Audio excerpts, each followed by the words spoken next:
அத்தையம்மா சினிமாவுல நடிக்க போகுது சொல்லுச்சு. யாரு? எங்க அம்மாவா? அப்படித்தான், எதையாவது உளரும். ரொட்டியும் மலாய் கோப்தாவும் செஞ்சிருக்கியா? நீ போய் சாப்பிடுது, அப்பாக்கு எடுத்து வைக்குது.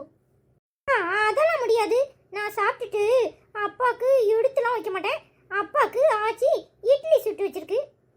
ஆச்சி சப்பாத்தி சாப்பிடாது, இட்லி சாப்பிடுது. ஆமாமா, ஆச்சி இட்லி சாப்பிடுது, புதினா சட்னி வைக்குது, அப்புறம் தக்காளி சட்னி வைக்குது, அப்புறம் சாம்பார் வைக்குது. உங்க அம்மா கூட சேர்ந்துக்கிட்டு நீயும் தூ தூன்னு போட்டு பேசிக்கிட்டு இருந்தேன்னு வச்சுக்கோ, ஆச்சி வந்தானா உன் காதை திருவி போடுவா. போப்பா, அதெல்லாம் திருவாது. எனக்கு அம்மா கூட பேசி பேசி அப்படிதான் பேச வருது. நான் என்ன செய்யணும்? உங்க அம்மா இந்த ஜென்மத்துல தமிழை கத்துக்க மாட்டா. நாம எல்லாரும் இந்திக்கு மாறிட வேண்டிதான். மாறுவல, நல்லா மாறுவ. தாய்மொழியை விட்டுட்டு அடுத்த மொழிக்குள்ள போறானா? தாய்மொழியை விட்டுட்டு போன எவனும் உருப்பட்டதா சரித்திரமே கிடையாது. ஏல, வெளிநாட்டுல இருக்கவங்களாம் தமிழ் பேசிக்கிட்டு இருக்கான், நீ என்னன்னா ஹிந்தி பேச போற. நம்மளா ஹிந்தி பேச ஏல, அவ இத்தனை வருஷம் இங்க வந்து உட்காந்து இன்னும் தமிழை கத்துக்கல. தமிழ்காரன் வேணும் தானே கெட்டிக்கிட்டா, பின்ன என்ன பாசம் மட்டும் கசக்குதாக்கும். அவ தங்கச்சி இவளுக்கு அப்புறம் கல்யாணம் பண்ணி வந்தா, அவளே தமிழை தெளிவா பேசுதா. என்னம்மா நீ? அவ தமிழை கத்துக்கலாம், நாம இந்திய கத்துக்க கூடாதா? இல்ல, தேவைக்குதான் மொழி. அதுக்காக விட்டுட்டு இங்க இருந்து அங்க ஓடணும்னு நினைச்சேன்னு வச்சுக்கோ, உருப்பிட முடியாது. உன் பொண்டாட்டி தான் நல்லா தமிழ் பேசுறாள். அவ அறகுறையா பேசினாலும் உனக்கு புரியதானே செய்து. அவ ஊருக்கு போனா அவ பாசையை நீ பேச வேண்டிதான். அதுக்காக இங்க இருந்துகிட்டே ஹிந்தியில பேசுவீலாம்லாம். ஹிந்தியில ஏல, தாய்மொழியை விட்டு கொடுக்கணும்னு நினைச்ச தொலைச்சு போடுவேன், தொலைச்சி. புரியுதுமா, நீ வேற ஏமா அரசியல்வாதி மாதிரி பேசிக்கிட்டு இருக்க? உண்மைதான் சொல்றேன். இன்னைக்கு நீ ஹிந்தி பேசும்பா, இன்னைக்கு சப்பாத்தி தின்னும்பா, நாளைக்கு பம்பாய் ஊர்லயே போய் உட்காந்துக்கலாம்பா. அவ சொல்றபடியெல்லாம் ஆட முடியுமா? அதேமா, நீ ஏன் சண்டை இழுக்குது? நான் தமிழ் பேசுது, நான் இட்லி சாப்பிடுது, நான் சாம்பார் சாப்பிடுது, பின்ன நீ எதுக்கு சண்டை இழுக்குது? உன்னை சாப்பிடுன்னு கட்டாயப்படுத்தவும் இல்லை. இந்த அதான் சப்பாத்தியை சுட்டு வச்சிருக்கியே, உன்னை என்ன வேண்டாம் நான் சொல்றேன். எனக்கு பிடிக்காத என்னைய திணிக்காதன்னு தான் சொல்றேன். நீ ஏன் எல்லாத்தையும் ஏன் மேல திணிக்கணும்னு நினைக்கிற? நான் ஓ மேல திணிக்கிறேனா? திணிக்கலையே. நீ அக்கம் பக்கம் பேசும்போது தூ தூ தூ தூன்னு பேசும்போது அவங்களுக்கு எரிச்சலா வருது, அதனால தான் சொன்னேன். ஐயோ அத்தையம்மா, எனக்கு அதுதான் வருது. நான் என்ன செய்யுது? இன்னும் கொஞ்ச நேரம் உங்ககிட்ட பேசுனேன்னு வச்சுக்கோ, எனக்கு தலைவலி வருது. சரி வா, வேலை இருக்கு. ஏமா, சினிமால நடிக்க போறியாம? என்னம்மா புதுசா இருக்கு? ஆமால, உன்கிட்ட சொல்லணும்னு நினைச்சேன், மறந்தே போயிட்டேன். நம்ம ஊருக்கு அந்த சத்யஸ்ரீ வந்திருக்கா பாரு, அவ வந்த அன்னையில இருந்து என்னைய நெட்டவழிய ரம்யாவ எங்க அழகெல்லாம் பார்த்து நடிக்கிறதுக்கு சான்ஸ் தரேன்னு சொல்லியிருக்கா.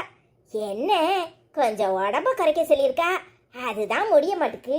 உன் அப்பட்ட சொல்லி எப்படியாவது நடிக்கிறதுக்கு போகட்டுமான்னு கேட்டு சொல்லல. ஐயோ அம்மா, என்னாலலாம் முடியாது. அப்பாவை நினைச்சாலே கை காலெல்லாம் நடுங்குது. ஏமா, நான் இவளை கட்டிட்டு வரும்போது அப்பா சத்தமே கட்டாம அமைதியா வெளியே போயிட்டு எனக்கே ஆச்சரியமா இருந்துச்சு. ஆனா நீ ஆடாத ஆட்டமெல்லாம் ஆடுன. ஆனா அப்பாவை ஒவ்வொரு சமயமும் பார்க்கும்போதும் ஏதாவது தப்பு பண்ணிட்டோமோ அப்படின்னு எனக்கு உள்ளூர உறுத்தும். ஆனா நாளடைவுல நீ எல்லா விஷயத்திலயும் சரியா தான் இருக்க. அது மாதிரி உனக்கு பிடிச்ச பொண்ண நீ கட்டியிருக்க, அதனாலதான் நான் எதுவும் சொல்லலடான்னு அப்பா சொல்லுச்சு. இன்னைய வரைக்கும் அப்பாட்ட நான் எதுவுமே கேட்டதில்லை. ஆனா நீ நடிக்கிறன்னு சொன்னா அப்பா பேயாட்டம் ஆடும். என்னால எதுவும் சொல்ல முடியாதுமா. ஆமால, நீ ஒரு ஆளுன்னு உன்கிட்ட வந்து பேசுற பாரு, என்ன சொல்லணும்? அத்தையம்மா, நீ கவலைப்படாதோ, நான் மாமா கிட்ட பேசுதோ. ஏய், நீ சும்மா இரு. ஐயோ, சினிமால நடிக்கிறது எங்க ஊர்ல சகஜம். அதனால அத்தையம்மாக்கு பிடிச்சிருக்கு, அதுவும் நடிக்குது. நான் மாமா கிட்ட சொல்லுது. அதெல்லாம் உங்க ஊர்ல சகஜம். ஆனா எங்க ஊர்ல அப்படி சகஜமெல்லாம் கிடையாது. அதுவும் இல்லாம அப்பாக்கு இதெல்லாம் பிடிக்காது. ஆமால, உன் அப்பனுக்கு என்னதான் பிடிக்கும்? அதுவா, உன்னை மட்டும் தான் பிடிக்குமா? ஆச்சி, நீ சினிமால நடிக்குது. இவ ஒருத்தி போட்டி நிலைமை தெரியாம. ஆமா, உன் தம்பிக்காரன் போன் பண்ணானா இல்லையா? பொண்டாட்டி வீடே கதின்னு போய் உட்காந்துக்கிட்டான், சத்தத்தையே காணும். அம்மா, நாளைக்கு வருவானாமா? தெரியல, இந்த ரம்யா மூஞ்சி முறையெல்லாம் அவ புருஷன் பேத்து போட்டான்னு கேள்விப்பட்டேன்.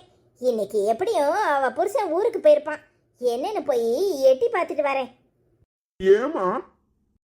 ஏங்கள கேட்க, சினிமால நடிக்க போறேன்னு அவ சொல்றதுக்கு முன்னாடியே அவ மைனிக்காரி வீடியோவை எடுத்து அவ ஆடின ஆட்டத்தை போட்டு அவர்கிட்ட காமிச்சிட்டாளாம். அதுக்கு தான் அடி அடின்னு போட்டு அடிச்சிருக்கான். சரியான கிறுக்கு பையன், உங்க அப்பனுக்கு அண்ணன் மாதிரி. அப்போ எங்க அப்பாக்கு தெரிஞ்சா அடுத்தது வீங்க போறது ஓமோகரதா. அடிச்சிருவாரோ? என்ன மட்டும் அடிக்கட்டும், அப்புறம் இருக்கு அந்த ஆளுக்கு. அதானே, நீ யாரு? வசந்தியா கொக்கா? சரிம்மா, போய் பார்த்துட்டு சீக்கிரமா வா. தெரியல, இட்லி அவிச்சு வச்சிருக்கேன், போய் சாப்பிடு. சரிம்மா. என்னஜி, நீ இட்லி சாப்பிடுது, அப்போ நான் செய்த சப்பாத்தி சாப்பிடாது? ஆரம்பிச்சிட்டியா? அதான பார்த்தேன். எந்த பாசையா இருந்தாலும் எந்த ஊரா இருந்தாலும் மாமியாவும் மருமவளும் ஒரே மாதிரி தானே இருப்பிய. மாமியா செஞ்சத மருமவ சாப்பிட விட மாட்டா, மருமவ செஞ்சத மாமியா சாப்பிட விட மாட்டா. இல்லஜி, நான் உனக்காக ஆசாசையா சப்பாத்தி செய்து, நீ இட்லி சாப்பிடுது. சரி சரி, 2 இட்லியும் ஒரு சப்பாத்தியும் சாப்பிட்டுக்கிறேன், போதுமா? Okay G. அப்பா, ஒருத்தி வட தருவோம்னா எங்க அம்மா தெந்துருவமா இருக்கு.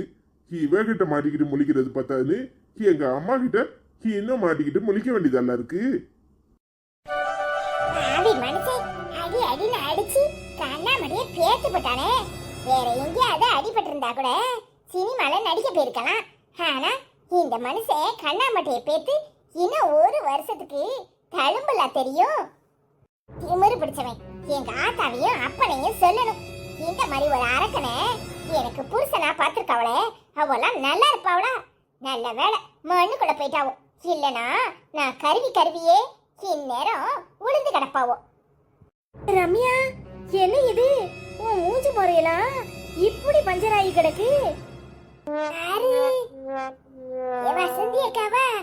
குரலை வச்சுதான் அடையாளமே தெரியுது. பாதி கண்ணு போச்சு பாத்துக்க. பேதியில ஒரு மனுஷன், அவனுக்கெல்லாம் பூரான் கடிக்கணும். என் கண்ணையே இப்படி குருடாக்கிட்டானே. அடி அடின்னு அடிச்சு துவச்சிட்டாக்கா. என்னடி இது? எல்லாரும் பாம்பு கடிக்கணும், நாசமா போவான் அப்படின்னு ஏசுவாங்க. நீ என்னன்னா பூரான் கடிக்கணுங்கிற? வேற யாரையாவது ஏசுறதா இருந்தா ஏசிருக்கலாம். அந்த ஆளு என் புருஷனாச்சே. பிறகு என் தாலிக்கு ஒரு பங்கு வந்துடக்கூடாதுல்ல, அதுக்காக தான். பூரான் கடிச்சா ஒன்றும் ஆகாதுன்னு தெரியும், அதுக்கு தான் அப்படி சொன்னேன்.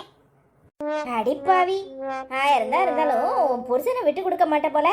அந்த ஆளு உன் கண்ணா மட்டையெல்லாம் மூஞ்சி முறையை பார்க்காம இப்படி பேத்திருக்காரு. அடினா அடி, அப்படி ஒரு அடி என் வாழ்க்கையில இப்படி ஒரு அடிய பார்த்ததே இல்ல. எக்கா, பெல்ட்ட கலத்தி அடிக்கிறது என்ன, சவுக்க வச்சு அடிக்கிறது என்ன, ஓட ஓட விரட்டி விரட்டி அடிக்கிறாருன்னா பாத்துக்கைய. உன் புருஷனே இப்படி அடிச்சானா? ஏன் புருஷன்? அம்மா, நினைச்சு பார்த்தாலே மயக்கம் வருது. ஆமா, ஜாக்கிரதையா இருந்துக்கோ. என் புருஷனே இப்படி அடிக்காருன்னா உன் புருஷன் எப்படி அடிப்பாரு? ஓ, அடிக்க வேற செஞ்சிருவாரா? அந்த ஆளு மட்டும் என் மேல கைய வைக்கட்டும், அப்புறம் இந்த வசந்தி யாருன்னு அவர் பாப்பாரு. முழு சந்திரமுகியாவே மாறிடுவேன், தெரிஞ்சிச்சுல? நீ மாறுவ, ஆனா நான் எங்கிருந்து மாற? என் மூஞ்சி முறையதான் இப்படி பேத்து போட்டாரு. இன்னும் 4 மாசம் ஆகும் இது சரியாகிறதுக்கே. நான் எப்படி நடிக்கிறோ தெரியல. அடி வாங்கியும் உனக்கு நடிக்கணும்னு ஆசை இருக்கு பாரு. அவன் ஆசைய நான் பாராட்டுறேன். ரம்யாக்கா, இப்படி மூஞ்சி முறையெல்லாம் அடி வாங்கி கிடக்குற? என் மாமியா சொல்லுச்சு நீ அடி வாங்கி கிடக்குன்னு. சரி, லேசா ஏதோ அடிபட்டிருக்குன்னு நினைச்சா இப்படி அடி வாங்கியிருக்க? உன் புருஷன் என்ன மனுஷனா இல்ல மாடா? ஆமாடி, என்ன அடிச்சு என் மூஞ்சி முறையெல்லாம் பேசப்பட்டான். என்னால நடிக்கவே முடியாது டி. பாவி மனுஷன் பெல்ட்ட கொண்டு அடிக்கட்டா சவுக்க கொண்டு அடிக்கட்டான்னு வெரைட்டி வெரைட்டி அடிச்சு போட்டான்டி. எல்லாத்துக்கு காரணம் உன் மைனிக்காரி தானே. அவளை நாம சும்மா விடக்கூடாது. ஆமா ரம்யா, அவ சொல்றது சரிதான். அவளை நம்ம பாடா படுத்தி எடுக்கணும். அவளை ஏதாவது பண்ணணும். பண்ணுவோம்க்கா, பண்ணுவோம். என் மோரையில இந்த அளவுக்கு தழும்பு விழதுக்கு காரணமான அவளை நாம சும்மா விடவே கூடாது. அவளை ஏதாவது செய்வோம். அதெல்லாம் போகட்டும். ஓ புருஷன் என்ன சொன்னாரு? ஓ மாமியாக்காரி உன்னை உண்டியில நாக்கியிருப்பாளே. அவ கிடக்குறா, அவெல்லாம் ஒரு ஆளா? இங்க பாருங்க, என் புருஷன் என் பாக்கெட்டுக்குள்ள நான் சொல்றது தான் கேட்பாரு. அவர்கிட்ட பக்குவமா எடுத்து சொல்லி நடிக்க சம்மதம் வாங்கிட்டேன். என் புருஷனும் ஓ இஷ்டம் என்னமும் பண்ணுன்னு சொல்லிட்டாரு. அடப்பாவி, பரவாயில்லையே. உன் புருஷன் தான் புருஷன். புருஷன்னா அப்படிலாம் இருக்கணும். பொண்டாட்டி சொன்ன சொல்லுக்கு மறு பேச்சு பேசுவானா? மாமியாரெல்லாம் அடுத்த கேஸு. புருஷனை சம்மதிச்சிட்டா மாமியா என்ன பண்ணுவா? வாயை மூடிக்கிட்டு மூலையில போய் உட்காருவா. ஆமா நெட்டவழி, நீ கொடுத்து வச்சவா. ஏன் புருஷனை இருக்கானே சரியான கிறுக்கு மனுஷன். உன் புருஷன் முழுக்கு இருக்கம்ல, அவன் அப்படித்தான் இருப்பேன். என் புருஷன் அரக்கு இருக்கேன். அவனை எப்படியாவது சம்மதிக்க வைக்க முடியுதான்னு பார்ப்போம். ராதக்கா, நடிப்பு சும்மா இல்லை, அப்படியே நடிச்சு தூள் கிளப்பணும். முதல்ல புருஷங்கிட்ட நடிப்புல ஜெயிக்கிறவ தான் சினிமாலையும் ஜெயிப்பா. அதை ஞாபகத்தில் வச்சுக்க. அடிக்கிற மட்டி, நான் யாருன்னு அந்த ஆளுக்கு காட்டுறேன். அந்த ஆளு சினிமாவில் நடிக்கிறதுக்கு சம்மதம் தரல, விஷத்தை குடிச்சிருவேன்னு ஒரு சீனை போடுறேன். அப்படியாது அந்த ஆளு நடிக்கிறதுக்கு சம்மதம் தருவாரு. ரம்யாக்கா, அடுத்த அட்டம்ப்ட்டு அடுத்த மாதம் உன் புருஷங்கிட்ட எப்படியாவது சம்மதம் வாங்குறதுக்கு வழியை பாரு. நான் சொல்கிறேன் எப்படி சம்மதம் வாங்கணும்னு. சரி டி.